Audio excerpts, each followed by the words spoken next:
I want to go to you first and ask you a little bit about Paul's growth, because he's come a long way since the beginning of the first film through a lot of loss and also, what's required of him. Would you talk about playing that real transformation from the first film to the end of this one? Yeah, well, it's always it's simply what the script requires. I found myself yearning on part one for the parts of the story that were to come, where Paul was a little more sure on his feet and had assumed his leadership position. That wasn't the nature of the first movie because it was half of the first book.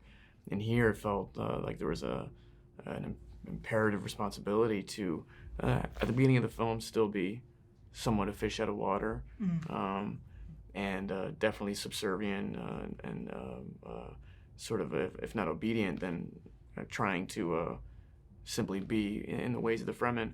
But obviously there's that shift, without giving too much away, where duty calls, responsibility calls, and it's the one way out, not only for himself but for his chosen people that have adopted him, and responsibility obliges him to grow into the man, grow into the leader that he becomes, not necessarily because he wants to at first. Right. Right. Thank you very much. Yeah. And then Austin, I think it's Florence's character who describes your character as a psychopath, but he's also, in his fight scenes, he's also kind of has decorum in discussing the honor of fighting well. And I wonder, would you talk just a little bit about what drives him? Yeah, I remember reading that, where he says he fought well, and the sense of wanting a real challenge and wanting to have some sort of, because there is, while there are many things that he does that when you read it you go, wow, that's very morally corrupt, to say the least. And then there's other moments like that where you realize, there's some sense of honor or respect, and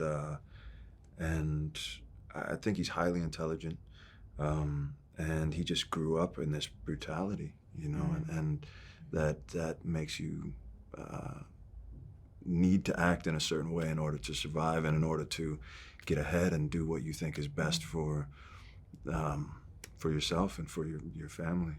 Yeah, like these cycles. Yeah. Thank you. Yeah. And then Timothy, I was just speaking with Zendaya, and I was talking about how Paul and Chani are really so much equals in so many ways. There's a lot of parity. I kind of don't even see them as gendered, to be honest. And I wonder, Zendaya said that relationship had to be earned on screen, and also, of course, the fans are craving that. Would you talk about building that real kind of parity and trust that comes across on screen? I think that dynamic is what we tinkered with the most, not just Zendaya and I, but I think with Denis as well. It was sort of the irony of a production of this size that's handled so deftly on a technical level, but that this, I don't want to say it was the trickiest, but it was almost the most important dynamic to find. Obviously, a story where sincere affection between two characters is felt was the preliminary goal, but beyond that, what Zendaya alluded to, nuances relationship of having to earn it, and not in a gendered way, as you put it, but just out of a place of respect, cultural respect. Those aren't themes you really see in films of this size, or actually even just in stories of romance. So I'm really proud of the way the dynamic evolves in the movie.